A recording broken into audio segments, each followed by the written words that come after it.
ኣብ መንጎ ቱርክን ግሪክን ብጉዳይ ስደተኛታት ዘሎ ምሳሓብ ቀፂሉ ኣብ ኣብያተ ማእሰርቲ ሽወደን ሓድሽ ሕጊ ብምቃወም ዝግበር ዘሎ ተቃውሞ እሱራት ይካየድ ኣሎ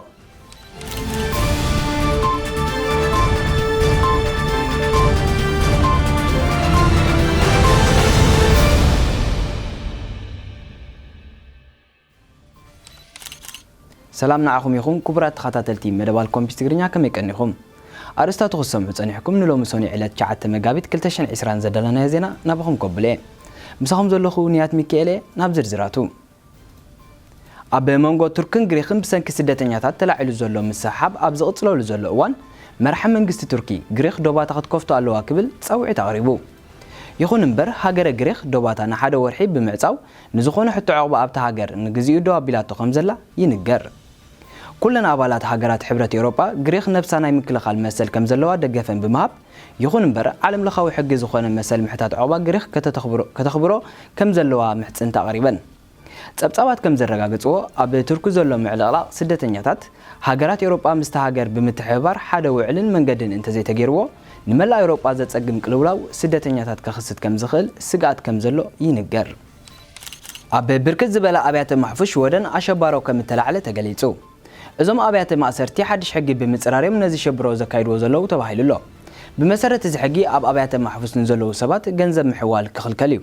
ብመሰረት ኣቐዲሙ ዝነበረ ሕጊ እሱራት ክሳብ 1600 ክሮኖ ሽወደን ክቕበሉ ይኽእሉ ነይሮም በዚ ገንዘብ ተጠቒሞም ድማ ጸውዒታት ምግባርን ካርድ ሞባይልን ክገዝኡ ይኽእሉ እኳ እንተነበሩ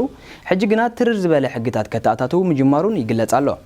ብዙሓት እሱራት ኣብ ቤት ማሕፉስ ዘሎ ናብራ ዘቃልሉሉ ሓደ ኣገባብ ምስ ስድሮኦም ብምዕላል ምንባሩ ብምዝካርዮም ነዚ ሸብሮ ዘልዕሉ ዘለዉ ድማ ተባሂሉሎ ፖሊስ ከተማ የቶቦሪ ኣብ መንእሰያት ዝረአ ገበንን ራስያን ብምኽንያት ምጥቃም ዕጸፋርስ ዘደረኽ ምዃኑ ገሊጹ እዚ ድማ ነቲ ዝጸንሐ ስደተኛታት ምብዝሖም እዚ ጉዳይ ሳዕሪሩ ንዝብላ ተሓሳስባ ዝሰብር እዩ ተባሂሉሎ መርመራ ፖሊስ ከም ዘመልክቶ እቶም ኣብ ከምዚ ዝበለ ሕማቕ ተግባር እተዋፈሩ መንእሰያት ሽወደናውያን ምዃኖም እዩ ኣብ ዓመታት 2018-2019 ብመንእሰያት ዝፍጸም ራስያ ብ31 ሚእታዊት ምዕባዩ እዩ ዝግለጽ ዘሎ ብመሰረት ቴሌቪዥን ሽወደን ካብቶም ኣብ የቶበሪ ተፈጸሙ 6 ራስያታት እቶም 5 ብሽወደናውያን እቲ ሓደ ኸኣ ብታይላንዳዊኦም ተፈጺሞም ምምሕዳር ፈነወ ኣልኮምፒስ ክፍሊ ቋንቋ ትግርኛ ዝጀመሮ መደባት ናይ ምስፍሕፋሕ ፕሮግራም ብምቕጻል ሓድሽ ናይ ዝርርብ ወይ እውን ናይ ቃለ ምሕተት ፕሮግራም ከም ዝጀመረ ተፈሊጡ بمسارة تحبريتا إذا حدش برنامج مدب 5 دقائق بزبل شم إن دات تسوع أب شوادن أب زتفعل لي عودتات زتوافر مياوانن سبت مكرم بمعدم أبصمون حنسب كلام نفنوز بقع كم زخنة تحبريتا يرد فنوع قنقات تجرينيا قالوا زتفعل لي حدش مدبات نمت اتتاو زخ المصنعات السرح لي كايد مهلاو ون تحبريتا عملكتم زخبركم تخطاتلتي على الكمبيوتر تجرينيا نايلوم زدالنا زينا زوم زتخطاتلكم ممنيرهم أبي زمت ربع بخالق زينا كسب الرخب سسناي نعكم دحنك النيو